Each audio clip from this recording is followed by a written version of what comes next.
Education کا مقصد Islamic scholar کے یہاں کیا ہے؟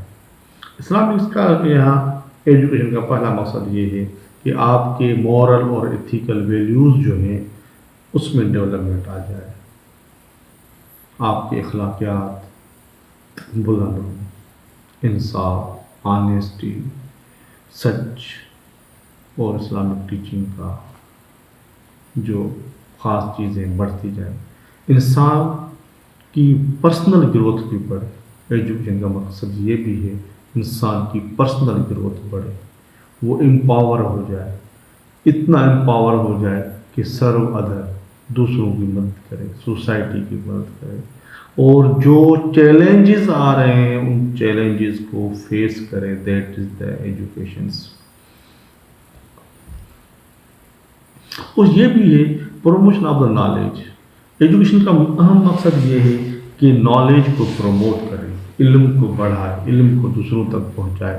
دوسروں تک علم پہنچانا خیرکم من تعلم القرآن و علمہ کے مطابق ہے کہ دوسروں تک علم پہنچائے، نالج کو اپنی طرف نہ رکھے، دوسروں تک پہنچائے۔ وہ علم جو دینی اور دنیاوی دونوں علوم کو حاصل کرے۔ امام غزالی فرماتے ہیں دنیاوی علوم حاصل کرنا یہ فرض کفایہ ہے۔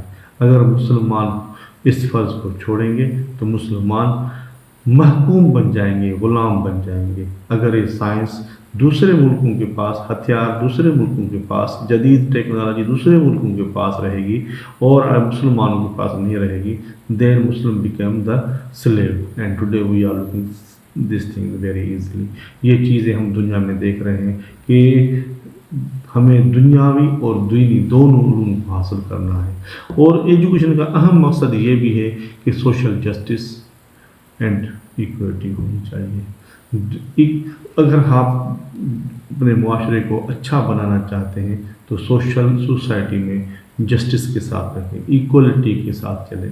اگر لوگوں میں ایکولیٹی ہوگی، جسٹس ہوگا، ہر ایک کو اپنے اپنے رائٹ ملیں گے، ہر کسی کی ڈگنیٹی، عزت محفوظ رہے گی، تو یہ لوگ پھر ایک بہترین زندگی گزاریں گے، ایک آئیڈیل زندگی گزاریں گے۔ اور اس اسلامک پوائنٹ آف ویو سے ایجوکیشن کا یہ بھی مقصد ہے کہ preparation for after the life, کہ ایجوکیشن کا مقصد یہ بھی ہے کہ انسان آگے آنے والی زندگی کے لیے بھی سوچے۔ جیسے قرآن پاک میں ہے کہ الذی خلق الموت والحیات لیبلوکم ایکم احسن عملا، ہم نے آپ کو زندگی اور موت اس لیے دی لیبلوکم ایکم احسن عملا، تاکہ ہم دیکھیں تم میں سے کون اچھی زندگی گزارتا ہے۔ یہ ایجوکیشن کا مقصد ہے امپاورمنٹ اینڈ لیڈرشپ۔ اس سے مسلمان پیدا ہوں جو دوسرے مسلمانوں کے لیے راستہ بھی بنائیں، ان کو لیڈ بھی کر سکیں، اور مسلمان امت کو ایک امپاورمنٹ پیش کریں، ان کو امپاور دیں۔ یہ ایجوکیشن ایسی ہو کہ مسلمانوں میں ایک لیڈرشپ کا معاملہ جو ہے وہ بھی حل ہو جائے اور ان میں امپاورمنٹ آ جائے، وہ اپنے پاؤں پر کھڑے ہو جائیں، وہ دوسرے غیروں کی طرف بار بار نہ دیکھیں۔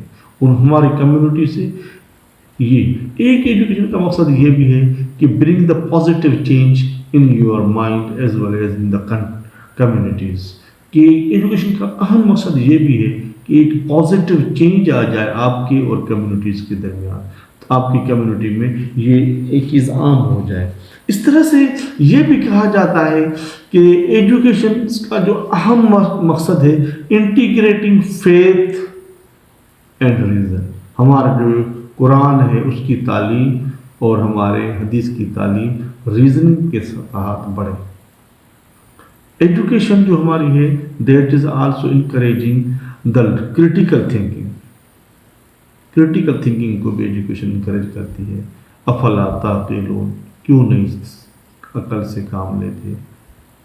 افلا تتدبرون، تدبر سے کام کیوں نہیں لیتے؟ افلا تتفکرون، فکر سے کام کیوں نہیں لیتے؟ تو ایجوکیشن کا مقصد یہ بھی ہے encouraging the critical thinking and inquiry thinking, reflection of the work is reflection of the mind. یہ چیزیں بھی ایجوکیشن میں اہم چیز مانی جاتی ہے. اور ایجوکیشن کا جو اہم چیز ہے وہ ہے continuous reflection of human being. اپنا اور انسانیت کا کانٹینیوس ایک ریفلیکشن دیکھیں. That is the journey. Learning is the journey. Learning جو ہے جرنی ہے فار لانگ لائف. وہ بڑی مدت تک ہمیشہ پڑھتے پڑھتے جینا ہے، پڑھتے پڑھتے مرنا ہے. That is the main thing for the Muslim. تو اوور آل پرپز یہ ہے کہ انسان کی دنیا آخرت اگر بننی ہے تو وہ ایجوکیشن ہے، اور انسان کی نشو و نما جو ہے وہ ایجوکیشن ہے. ایسی تعلیم جس سے انسان اللہ کو پہچانے، اللہ کے احکامات کو پہچانے، اللہ کے بندوں کو پہچانے، ان کی خدمت کرے، اور ایسی تعلیم جس سے انسان انسانیت کے دائرے میں رہے.